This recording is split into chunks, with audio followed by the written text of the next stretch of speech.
Ahojte, vítam vás pri novej epizóde môjho podcastu, Reset podcastu a ja som šťastná, že som sa konečne dostala k tomu, že sa spolu zase vidíme. Absolútne nemám nič tak ako moc pripravené, ale ja som si povedala, že každým na to už začnem proste nahrávať, si dám dole okuliare. Takže ideme na to asi. A ja by som takto iba na začiatok chcela povedať, že ja som si vravela, že každý jeden podcast bude lepší a lepší a budem sa snažiť ho nejakým spôsobom vylepšiť.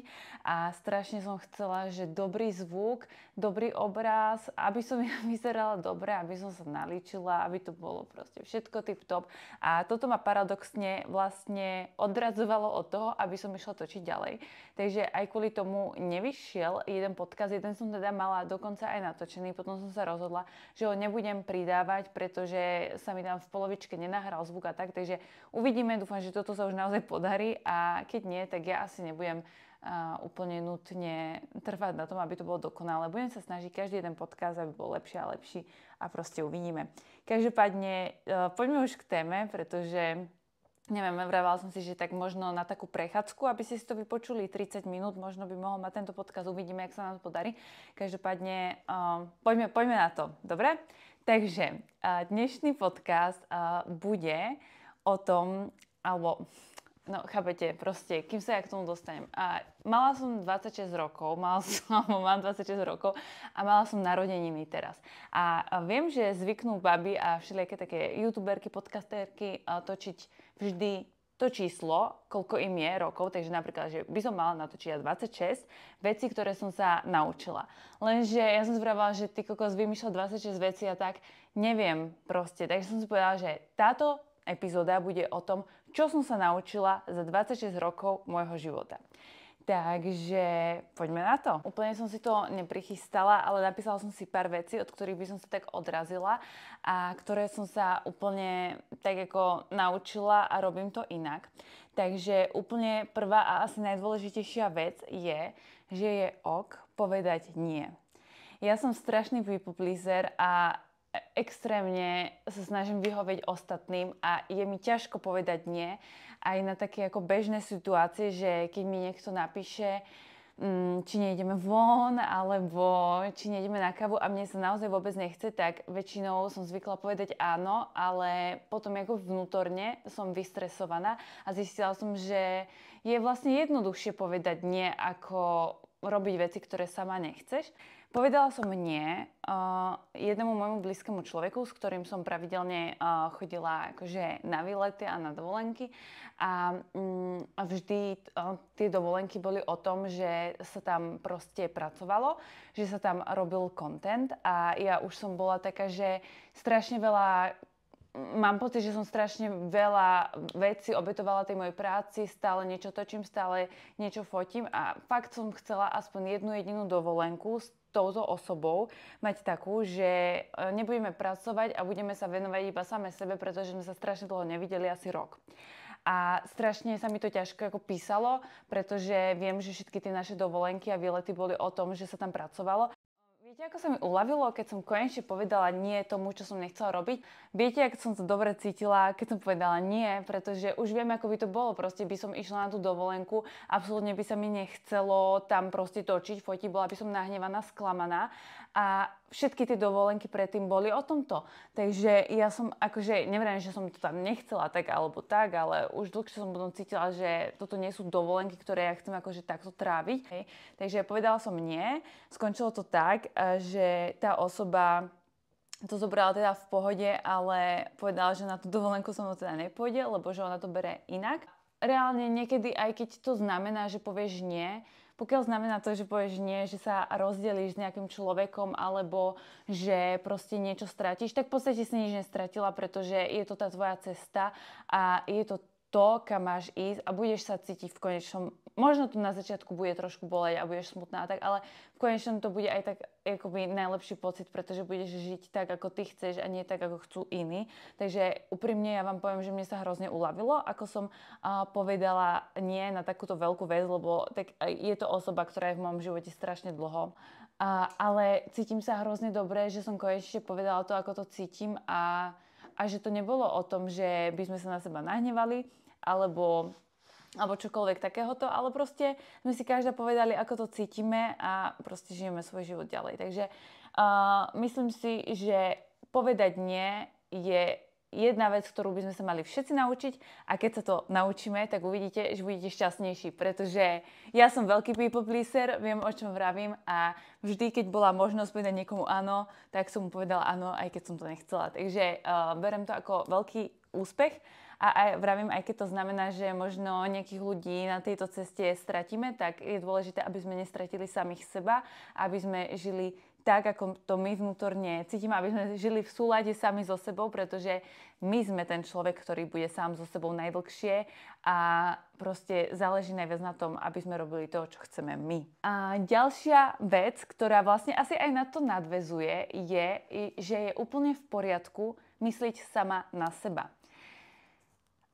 Myslím si, že to je veľmi spojené s tým vedieť povedať nie, pretože keď si uvedomíš svoju hodnotu a hodnotu svojho vlastného času, ktorý je obmedzený, pretože nebudeme žiť večne, nie sme tu navždy, tak si myslím, že začneš aj tak akoby automaticky vraviť na veci nie a začneš myslieť sama na seba. A to znamená, že myslíš sama na seba aj to, že vieš tráviť čas sama so sebou, že si vieš nájsť čas sama so sebou, že si vieš proste prioritizovať tie povinnosti a vždy na tom úplnom začiatku budeš sama ty. možno teraz akože, keď to počúvate, tak si vravíte, že proste, ale ja som strašne nerozhovorená. Toto je môj druhý podcast, ktorý točím, takže mi to odpustíte, niekedy slovosled asi nejak bude proste chaoticky. Dúfam, že to proste bude dávať zmysel tento podcast, ale chcela som tým povedať, že je fajn si robiť priority a na tom úplnom vrchu je fajn, aby tá priorita ste boli vy.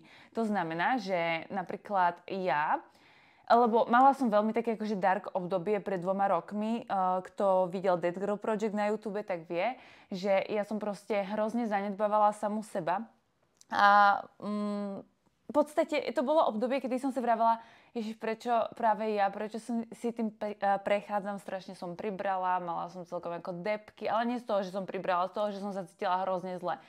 A všetko mi bolo malé, hej, takže nemala som čo nosiť na seba, teraz proste bolo to veľmi dark obdobie a fakt som sa cítila hrozne, mala som ešte aj akné, nič som nestíhala, mala som pocit, že proste to, čo robím, nemá zmysel, akože nie tak, akože, že by nemalo zmysel, že existujem, to nie je to vôbec, ale že ako tá robota, alebo ten obsah, čo robím, že proste nikomu nič nedáva a bola som úplne stratená. A práve vtedy a vlastne teraz som pochopila, že prečo sa to udialo tá vec, pretože som sa mala naučiť, že je v poriadku myslieť sama na seba, takže je v poriadku aj keď máš nejaké povinnosti, musíš sa učiť, musíš proste pracovať, je aj tak v poriadku si nájsť čas sama na seba. U mňa to je napríklad to, že ráno stanem skorej, a aj keď mám toho strašne veľa a napríklad niečo nestíham, tak aj tak si venujem aspoň tú pol hodinku až hodinku sama na seba, kedy ráno vstanem, urobím si skincare, urobím si maču, toto je moja rutina. Urobím si maču, urobím si na raňajky vajíčka a nejaké teda raňajky a idem napríklad na prechádzku alebo idem cvičiť. Toto je moja ranná rutina, toto robím vždy a snažím sa to robiť akože úplne vždy. Takže aj teraz, ako sme na dovolenke, inak to som vám zabudla povedať, že mám nové prostredie, pretože sme na dovolenke v Španielsku cez Vejfu a je to tu úplne úžasné, pretože vlastne apartmán Češi, hej, a je to fakt obrovské, je to väčší než náš byt, má tu 4 izby a je to tu proste dokonalé, máme tu hneď pláž, kaviareň, obchod, všetko. Fitko, všetko. Ale odbačam už od témy. Chcem iba povedať, že aj keď som napríklad takto na dovolenke, tak sa snažím držať si tú rutinu a mať sama čas na seba. To znamená, že ja stávam skoro aj tu na dovolenke, dávam si budík vždy tak, aby som spala 7 až 8 hodín, nikdy nie menej, takže podľa toho, kedy idem spať, podľa toho si nastavujem budík, ale vždy to je cca od 5:30 do 6:30. V tomto rozmedzi stávam. Dneska som teda stála o 7, ale vždy takto akože v tomto rozmedzi stávam a vždy si nájdem čas sama na seba, pretože je to proste v poriadku a viem, že keď ja sa o seba postaram, tak sa potom môžem starať o ďalšie veci. Potom sa môžem starať o robotu, potom sa môžem starať o svoju rodinu, o priateľa, o všetkých, ale keď sa nepostaram sama o seba, tak ako môžem vôbec niečo zo seba dávať niekomu, keď som to nedala najprv sama sebe. Takže Neviem, že či toto dáva zmysel, ako som to povedala, ale chápete, čo som chcela povedať, že je fajn myslieť sama na seba a prioritizovať samú seba. Ďalšia vec, ktorú som sa naučila, a znova to nadväzuje na tieto dve veci nad tým. Dúfam, že sa nebudem akoby točiť v kruhu, ale chápete, že napísala som si sem, že je ok odstrániť ľudí zo svojho života. A to teraz ako trošku nadväzuje aj na to, že je ok povedať nie. Pretože ono, keď sa zamyslíte, tak asi sa budem opakovať, ale zase jediný človek, ktorý navždy ostane vo vašom živote, ako bude úplne najdlhšie vo vašom živote od začiatku až do konca, ste vy. Takže proste, keď vám niekto odíde z vášho života kvôli čomukoľvek, tak ako je v pohode byť chvíľku smutná a cítiť sa, ja neviem, akože, aby ti to bolo ľúto, je to fajn, je to normálne. Ale v konečnom, ak ten človek od teba odišiel, alebo ak si to ty tak cítila, že ho potrebuješ od seba odstrihnúť, tak to tak malo byť. Proste ten človek ti pravdepodobne niečo v tom živote predal, za to ti došiel do života a keď odchádza, tak je to ako prirodzený kolobeh života a pravdepodobne ti v tom živote už nemá čo dávať. Ja som strašne taká akože spirituálna a verím na také tie čakry, makry, vykurovanie levandulov, chcem si to kúpiť, ešte to nemám. Verím na manifestáciu a verím aj na to, že každý máme akoby predpísaný nejaký osud, nejakú cestu a že všetko sa deje z nejakého dôvodu. A verím, že všetko, čo sa nám deje, sa deje s najlepším úmyslom, s najlepším úmyslom. Chápeš, že takto. Že ja verím, že keď sa ti stane niečo zlé, napríklad sa s tebou rozíde priateľ, tak ja verím, že sa s tebou rozišiel pretože ťa čaká niekto lepší. Verím tomu, že ak odišla tá kamarátka nejaká z tvojho životu, tak je to pretože ťa čaká pravdepodobne nejaká lepšia kamarátka, alebo možno teraz ťa nečaká lepšia kamarátka, ale čaká ťa niečo iné lepšie v tvojom živote a práve preto už nemáš akoby priestor v tom živote na tú kamarátku. Chápeš, že ja verím, že to takto nejak funguje a je to úplne normálne, takže keď mi niekto odíde zo života, tak to beriem akoby s nadhľadom. Keď ma nejak sklamali alebo tak, ja som ich takto odstrihla z môjho života. Absolútne nemám priestor na takých ľudí. A možno o 5 rokov, keď tu budem zhrňať veci, ktoré som sa naučila v mojej 30-ke, tak možno poviem, že nemala som takto ľahko jednoducho odstrihávať ľudí od svojho života. Nemala som byť až taký ako, nie že samotára, ale nemala som byť taká ako, že neodpúšťať. Ale ja mám také pravidlo, že raz a dosť. Takže, alebo dvakrát a dosť. Dám jednu šancu navyše, druhýkrát ma sklame, kašlem na teba proste. A nemám vôbec takú ako vnútornú potrebu sa potom s tým človekom baviť. A úprimne, fakt ako je málo vzťahov kamarátskych, ktoré ja mám, ktoré by ma akoby dostali tak, že keby sa s tými ľuďmi prestanem baviť, že by ma to akoby hrozne mrzelo. Fakt ako mám ľudí v mojom živote, ktorých keby stratím, tak som z toho úplne v prdeli. Ale akože väčšina takých tých ľudí aj zo strednej alebo tak, absolútne mi nechýbajú tí ľudia. Neviem, ja som napríklad ja som na strednej si myslím, že som bola trošku taký outsider. Mala som fakt ako pár ľudí, s ktorými som sa bavila a potom bolo pár ľudí, s ktorými som sa akože pozdravila, ale reálne som cítila, že ma za chrbtom ohovárajú a tak.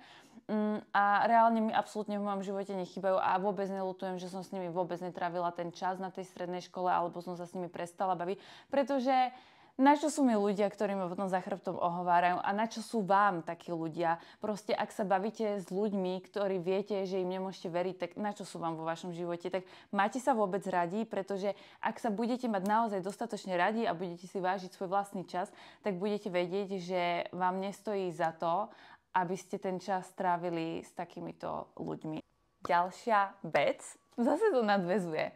A ďalšia vec je totiž, že na vzťahoch treba pracovať. A teraz nám za príklad znova túto moju kamarátku. A my sme sa ona sa odsťahovala preč, ja som bývala inde, absolútne sme na seba nemali čas, alebo možno sme ho nechceli, proste sme si neurobili čas same na seba. A aj keď sa máme radi, aj keď sme sa proste mám pocit, že sme tak akože napojené, tak sme nepracovali na tom vzťahu a myslím si, že aj to je dôvod, prečo sa naše cesty ako keby tak rozchádzajú. A to som si uvedomila práve na tomto, že na každom vzťahu treba pracovať. Či je to partnerský alebo kamarátsky.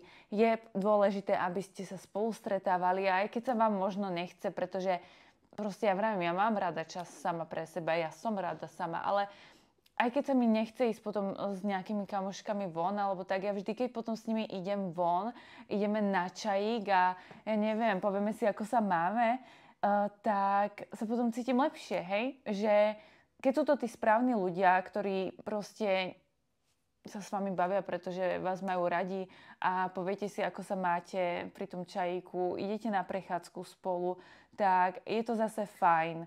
Hej, vravím, že nebaví ma chodiť do klubov, nebaví ma riešiť životy iných a akoby pomlouvať, alebo dobre, nebudem sa tváriť, že tu nikdy nepomlouvam, akože občas je to fajn pomlouvať, akože asi každý trošku ohovára, ale nie je to tá moja hlavná náplň práce a strašne rada som, keď idem s kamarátkami von a práve, že si povieme, ako sa máme my, čo máme nové a tak mi to vlastne vždy pomôže potom a vždy sa cítim lepšie. Takže na každom vzťahu treba pracovať a keď sa na tom vzťahu nepracuje, tak to potom môže skončiť tak, že už ste si taký ako vzdialení, odsúdení a nemáte si čo povedať.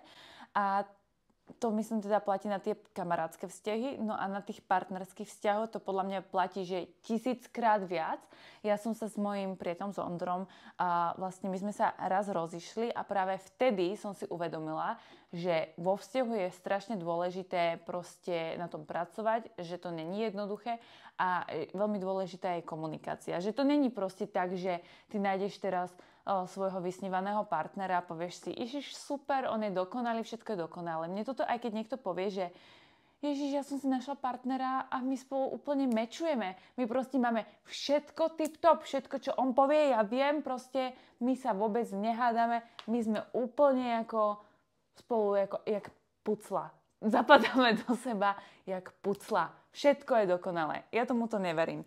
Neverím, že to tak niekto nemôže mať, ale ja tomuto neverím, pretože ja som to ešte nikdy nevidela. Ak to tak niekto má, tak super. Jakože good for you. Ale ja som toto ešte nezažila, lebo aj keď mi niekto takto niečo vravel, že takto do seba ako zapadajú, že sú úplne najdokonalejší pár, že všetko je dokonalé. Reálne ja som mala depku kvôli tomu, že oni majú taký dokonalý vzťah a ja sa s Ondrom hádam, tak reálne to skončilo tak, že oni absolútne nemali dokonalý vzťah. Ani nebudem vraviť, že aký malý vzťah, lebo to sem nepatrí.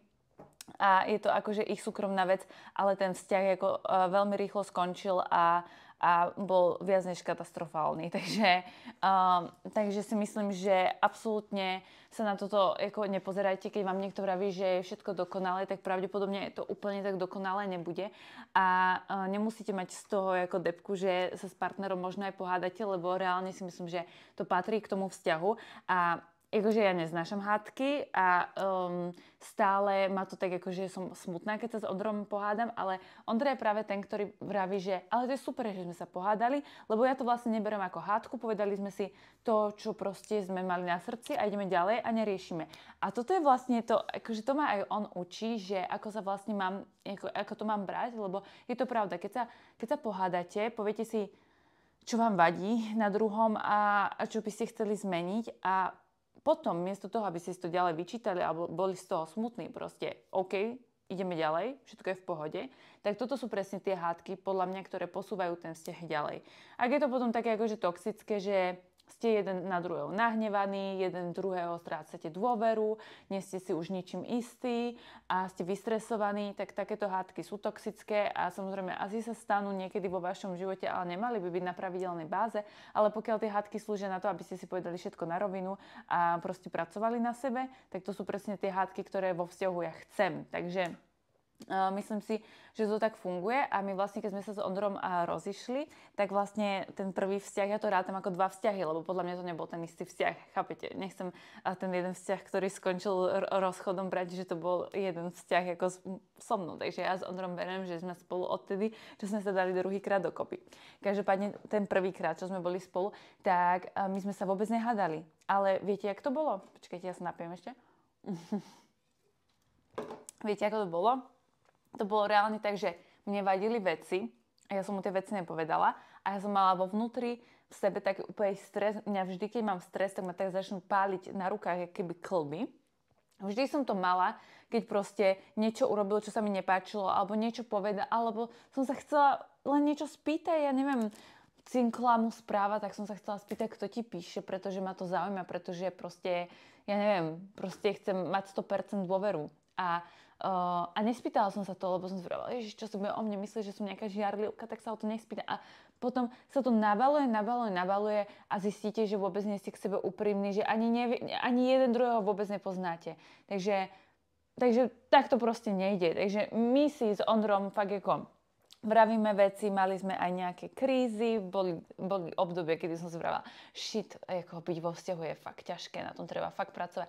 Ale v konečnom to stojí za tú prácu a za tú námahu a za to všetko to stojí, pretože v konečnom, keď proste toto všetko si prejdete a budete praktikovať ho pravidelne, budete na tom pracovať, tak budete mať ten najkrajší vzťah, aký ste si mohli prejsť. A ja som fakt ako vďačná za to, ako to máme. Sme si proste úprimní, mám pocit, že sme jeden pre druhého stvorení, ale nie za to, že sme sa našli a boli sme si súdení, ale za to, že sme k sebe mečovali, ale aj sme ako to vybudovali a vypracovali sme sa na to, aby sme boli sami k sebe súdení. Takže tak, myslím si, že na každom jednom partnerskom a aj kamarátskom vzťahu treba jednoznačne pracovať. Konzistentnosť je viac ako rýchle výsledky. A to je práve vec, ktorú som sa naučila tiež neskôr, tak ako pred tými 2 rokmi, ak som začala Dead Girl Project. U mňa konkrétne som sa to najviac uvedomila pri tom chudnutí, pretože ja som vždy bola ten typ, ja som nikdy nebola tučná, alebo tak, ale nikdy som nebola so svojou postavou úplne spokojná, pretože ja som akoby od malička zase nerobila šport. Ja som začala robiť šport až na tej strednej a nemala som ten svalový základ, ktorý podľa mňa vyzerá dobre. A podľa mňa strašne veľa dievčat, ktoré nie sú tučné, ale proste majú pocit, že chcú schudnúť, tak oni reálne nepotrebujú schudnúť, ale potrebujú proste vybudovať nejaké tie svalíky, aby tá postava vyzerala tak vyformovanejšie. A ja som toto nikdy nemala, takže ja som vždy chcela schudnúť, lebo som nevedela, že mi chýbajú iba svaly. A vždy som chcela tie rýchle výsledky, takže ja som vždy si vravela, že kúpim si oblečenie takéto, pretože za 2 mesiace budem mať takúto postavu a budem to môcť nosiť. Jak to skončilo, že to oblečenie som nikdy nevynosila a iba mi zaberalo miesto skrini a minula som na to zbytočne svoje peniaze. Jak to potom skončilo, keď som chcela rýchle výsledky, že som si proste povedala, že budem robiť toto, budem jesť toto, bolo to úplne neudržateľné a ako to skončilo, takže som sa stále motala v kruhu a samozrejme, že som si vďaka tomu vybudovala aj nepekný vzťah k jedlu a musela som si prechádzať ešte aj záchvatovým prejedaním. Takže rýchle výsledky sú úplne najväčšia pičovina, aká existuje a fakt ako konzistentnosť je oveľa viacej. A ja viem, že ste túto vec už počuli miliónkrát, ja som ju tiež miliónkrát počula, kým som to pochopila, ale reálne proste vy, keď začnete teraz takto. Ja vám to poviem z mojej skúsenosti. Ja som sa hrozne bála mať akoby tie pomalé výsledky a byť konzistentná, pretože ja som nebola spokojná sama so sebou a už som nechcela som sa cítiť zle. Lenže vy keď pochopíte, že vy reálne, že to, ako sa cítite, je viac ako ten zlat, tak vy ako náhle začnete robiť čokoľvek preto, aby ste sa cítili lepšie, napríklad začnete skorej stávať, začnete mať rutinu, začnete chodiť na prechádzky, tak vy ani nemusíte vyzerať lepšie, ako že by ste schudli. Ale vy sa automaticky po pár dňoch, možno už v ten deň, ak toto všetko si splníte, začnete sa cítiť lepšie. A jak sa vy začnete cítiť lepšie, tak vy aj reálne, že začnete vyzerať lepšie. Ja neviem, jak to mám opísať, ale proste, keď sa cítite dobre, vyzeráte dobre a keď sa budete cítiť dobre a vydržíte ako dlhšie, tak tie výsledky ako prídu. A naozaj prídu. Ja som sa naozaj napríklad bála prestať cvičiť vo fitku, pretože som si myslela, že ježiš, stratím svaly, nebudem vyzerať dobre. Vždy to bolo pre mňa o tom, že aby som mala vyšportovaný zadok a aby som proste mala nejaký ten tvar. A hrozne som sa bála prestať s tým a začať robiť napríklad iba prechádzky a pilates. Ale potom som si povedala, že Ježiš, každý vraví, že konzistentnosť je viac ako rýchle výsledky, tak ja to idem teda skúsiť. A serem na to, jak budem vyzerať, serem na to, koľko to bude trvať. Ja to idem skúsiť a ja som sa tak točila v tom kruhu, že mne to už bolo všetko jedno. A tak som si povedala, že kašlem na to. Začala som chodiť na prechádzky, začala som robiť pilates, začala som sa cítiť lepšie. A hádajte čo, reálne, ja akože najväčší progres som urobila. Áno, trvalo mi to rok a pol, ale čo proste, ja som sa začala cítiť dobre hneď potom, ako som začala toto všetko praktikovať. Úplne mám pocit, že môj život naberá úplne taký iný rozmer. Začala som sa starať iba sama o seba, začala som akože chápete, že neriešim moc akože tie drby, ale dobre, rada podrbem niekedy, ale není to proste, vravím, není to moja hlavná náplň práce. Snažím sa nebyť toľko na sociálnych sieťach, nekonzumovať tie životy iných, snažím sa počúvať sebarozvojové podcasty, aj keď milujem true crime, tak počúvam true crime, ale vždy to rada vyvážim, aby to nebolo iba o tom akoby negatívnom, ktoré tie true crime podcasty ako moc pozitívne nie sú, ale akože tak raz za čas si ich vypočujem na prechádzke, teda raz za týždeň, keď vyjde nový, ale proste chápete ma. A toto všetko mi vlastne ukázalo, že tá konzistentnosť je viac ako rýchle výsledky. Ja som schudla 12 kg za 1,5 roka. Absolútne som sa nedávala také tie ciele, že vtedy a vtedy budem mať toľko a toľko kil. Nekupovala som si oblečenie, do ktorého som nefitovala a proste nejakým spôsobom som pochopila, že to, ako sa cítite, je najdôležitejšie a keď sa budete cítiť dobre, tak budete vyzerať dobre. Takže pokiaľ sa momentálne necítite dobre, chcete možno zmeniť svoju postavu, kašlite na to, čo vám kto vraví. Zamyslite sa nad tým, pričom sa cítite najlepšie. Cítite sa najlepšie pri prechádzkach, pri pilatese, pri joge, ja neviem, jazdenie na koni, čokoľvek. Začnite to robiť, začnite sa sústrediť na to, aby ste papali jedlo, ktoré vás robí šťastnými. To znamená, že OK, niekedy to môže byť čokoláda, keď budeš každý deň jesť čokoládu, asi sa nebudeš zase cítiť dobre, hej, takže asi potrebuješ nejaké vyvážené jedlo, asi potrebuješ nejaké nespracované potraviny. Zamysli sa nad tým, začni sa sústrediť na to, aby si sa fakt cítila dobre. Keď si potrebuješ dať tú čokoládu, tak sú daj. Proste sústreď sa na to, ako sa cítiš, sústreď sa na to, že rýchle výsledky proste neexistujú. Aj tak proste, keď má niekto rýchle výsledky, s najväčšou pravdepodobnosťou o pol roka bude tam, kde začal, pretože bude mať jojo efekt, alebo to proste nebude udržateľné. Takže sústreď sa na tú konzistentnosť a ja ti garantujem, že tie výsledky prídu. Ďalšia vec, ktorá súvisí s tým, že som trošku spirituálna, je počúvať svoju intuíciu.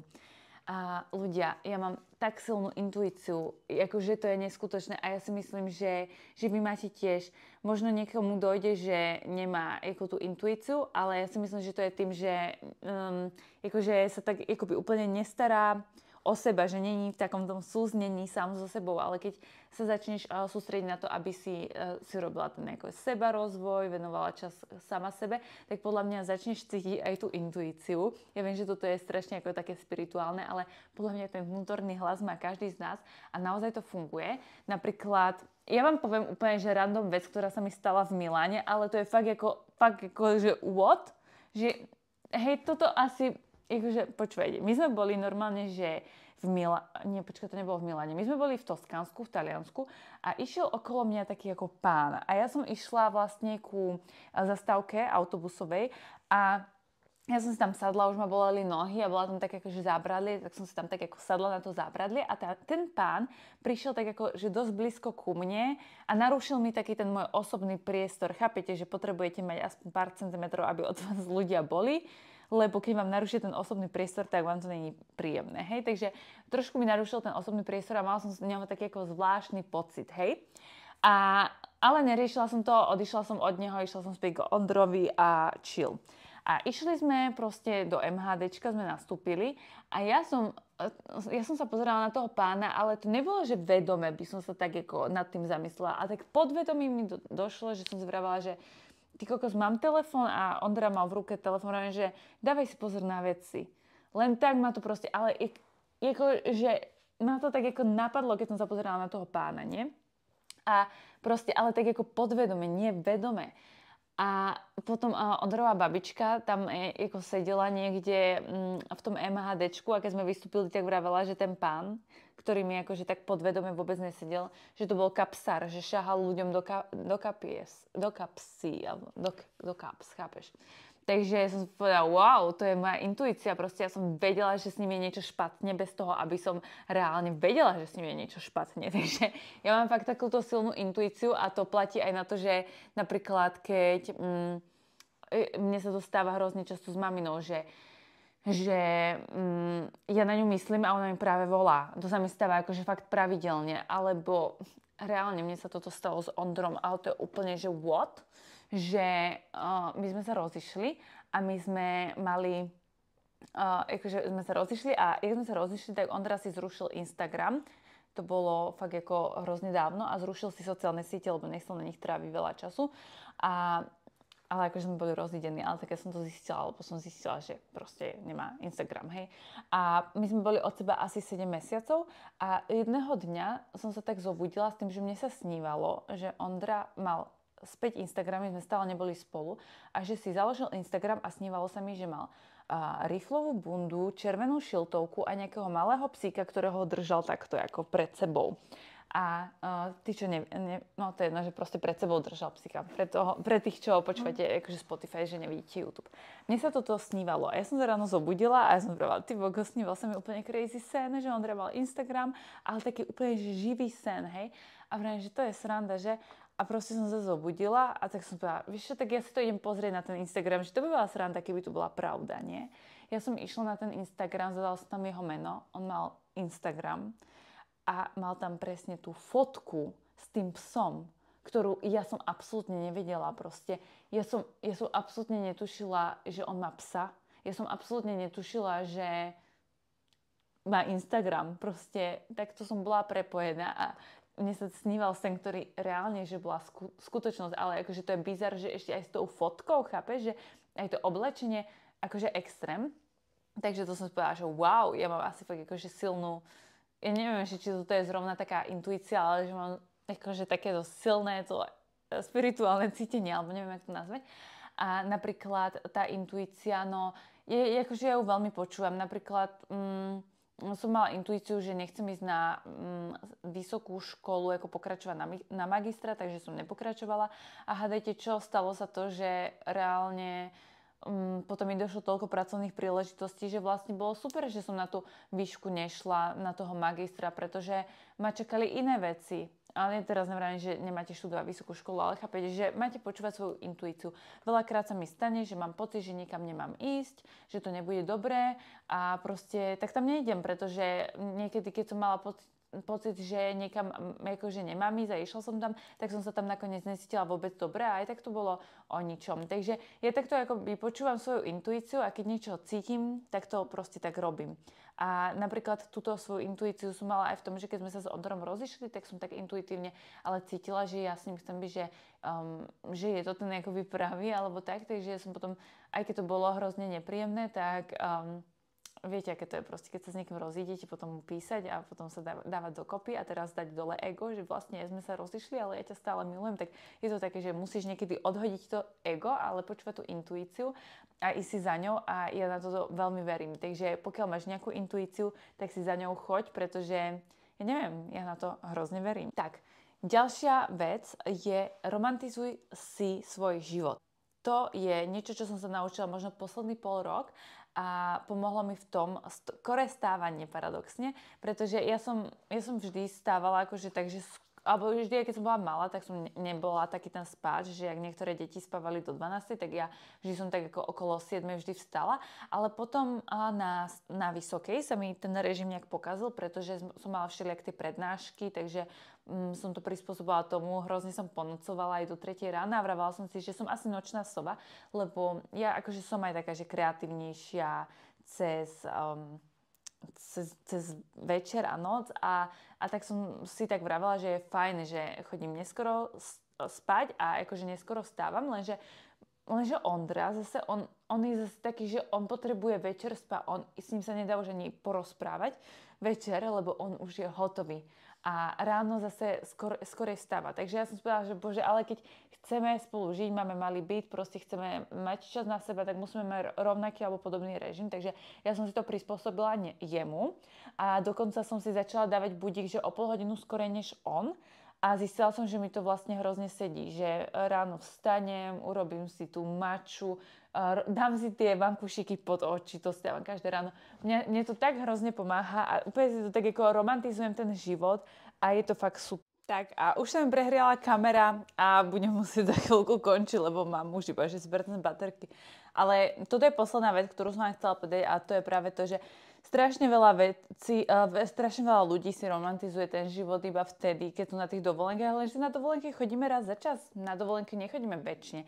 A teraz si vezmite, že vy chcete celý svoj život premrhať tým, že budete si romantizovať a robiť si to pekné iba na dovolenkách, akože iba 7 dní v roku.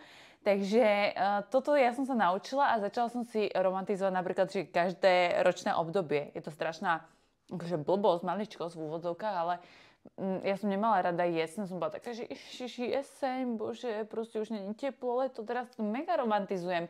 Idem na tekvicovú farmu, čo chcem. Začala som piecť také ako koláče, nielen už zdravé, robím akože už aj také, že menej zdravé, že maximálne, že vymením múku a miesto klasickej múky dám špaldovú a miesto klasického cukru kokosový. Neviem, či to má nejaký efekt, ten kokosový cukor, asi ani nie, ale to je jedno. Proste to takto robím, lebo sa tak cítim lepšie a mám pocit, že to je viacej akože také, že niečo urobím aj pre to svoje zdravie. Ale zároveň si urobím proste obyčajné škoricové rolky, hej, s cukrom alebo s maslom a polevou. Urobím si jesenné koláčiky, teraz sa teším na jesenné outfity, aj keď ja nie som moc outfitový človek, ale teším sa na to, že si niečo nájdem, nejaké outfitiky a urobím si, milujem pumpkin spice proste, takže dávam si vždy americano so sojovým mliekom a jednou pumpičkou pumpkin spice. Vyskúšajte to a ešte si navrch dám škoricu. Akože Ondrovi to hrozne nechutí, ale tak vyskúšajte to, alebo ak máte radi kapučino, tak vyskúšajte ale kapučino s jednou pumpičkou pumpkin spice a navrch škoricu. Takto si to krásne romantizujem a milujem proste teraz jeseň, zapalujem si sviečky, stále si robím čajík, mätový čajík večer, to je také moje romantizovanie, že mätový čajík večer a knižka. No a proste milujem život. Oveľa viacej teraz milujem život len za to, že si romantizujem tie veci. Ale to môžete robiť ako v čomkoľvek. Ja neviem, teraz napríklad na Vianoce, ja si viete, ako romantizujem Vianoce, že si vyberiem nejaké 2 dní, kedy mám voľno, zabukujem si ubytko, alebo urobila som to raz, ale chcem to robiť znova. Bola som v Prahe na 2 noci, pustila som si tam úplne bečkové, Netflixové filmy vianočné s Vanessou Hudgens. Proste úplne to nemá žiaden zmysel, ale milujem to. A piekla som si tam koláčiky vianočné. Proste toto je to, čo potrebujeme v našom živote. Spomaliť a začať si užívať ten prítomný okamih a to romantizovanie mi veľmi pomáha. A keď neviete ako, tak choďte na Pinterest a napíšte tam romantize your day alebo nejaké tips, ideas. Všetko nájdete na Pintereste. Reálne Pinterest je pre mňa romantizovanie si života. Je to jediná sociálna sieť, ktorú akože YouTube milujem, pretože to púšťam do pozadia, tak Spotify tiež, hej, ale Pinterest, keď ako potrebujem sa naladiť na dobrú vlnu, potrebujem si zromantizovať svoj život, idem na Pinterest, úplne to milujem. Takže môžete sa tam mrknúť. Ja som práve teraz na Hero do našho Reset programu pridávala romantizovanie jesene. Sú tam nejaké tipy, sú tam nejaké jesenné receptíky a snažím sa aj celé to Hero robiť na takýto ten štýl, že keď proste potrebuješ reset, si úplne, že potrebuješ už ten nový smer, tak snažím sa práve ten nový smer dávať v tom programe, takže okrem tých jedálničkov, ktoré sú tam fakt ako rozdelené do rôznych kalorických skupín, aby to sedelo čo najviac ľuďom, každý si vyberie tú svoju. Okrem toho, že tam máme receptíky, máme tam ponovom aj tie pilates tréningy, tak tam pridávam aj takéto tipy, ako si romantizovať svoj život, nejaké zápisky, nejaké dokumenty na stiahnutie. Takže môžete sa pozrieť, nikoho nenútim, len sa mi to hodilo, som spomenul, lebo práve som pridávala jesenné tipy na romantizovanie jesene. Takže pokiaľ by ste chceli takto, čo sa týka zdravého životného štýlu a reštartovania svojho života, môžete sa mrknúť, ja vám to dám do popisku, odkaz na Hero, volám sa tam janka.tkacová, ale každopádne ten život si viete romantizovať aj bez toho, aby ste čokoľvek k tomu potrebovali. Nepotrebujete nič, potrebujete iba chcieť, takže môžete mrknúť napríklad na ten Pinterest alebo proste zamyslieť sa nad tým, čo vás robí šťastnými. Skúste si viacej užívať prítomný okamih, skúste chodiť na prechádzku, aj keď máte pracovný deň, skúste si dať dobrú kávu, dobrý čajík, aj keď je obyčajný pracovný deň, skúste si uvariť čaj a prečítať si pár strán z knižky, aj keď proste ste prišli z roboty. Proste robte to, ako keby ste boli na dovolenke, ale cez obyčajné pracovné dni a uvidíte, ako si zamilujete viacej svoj život ako oproti, alebo uvidíte, ako sa budete lepšie cítiť. Fakt ako veľmi to pomáha a milujem to. A s tým možno súvisí aj to, že snažiť sa mať ako upratané a snažiť sa upratovať pravidelne, lebo keď si chcete akoby život romantizovať, tak podľa mňa veľkú rolu robí aj poriadok, že keď máte okolo seba všade bordel, tak asi ťažko sa vám budú chcieť zapaľovať sviečky, keď nemáte vyloženú, naloženú myčku, máte všade špinu. Akože ja fakt viem, že aké to je, pretože ja som fakt bola ten typ človeka, ktorý vôbec nemal okolo seba čisto a ja som strašne taká messy, takže aj teraz, keď napríklad sme na dovolenke, tak akože nemám vyložený kufor a mám ako veci cez veci, hej, takže hej, chápem, ale veľmi mi pomáha a proste si upratovať a napríklad zahrnúť aj to klasické upratovanie do takej rannej rutiny, že po raňajke tak iba rýchlo povysávam a zotriem aj ako povrchy, pretože keď udržujete čisto okolo seba, tak potom sa vám aj ľahšie proste robí napríklad to romantizovanie.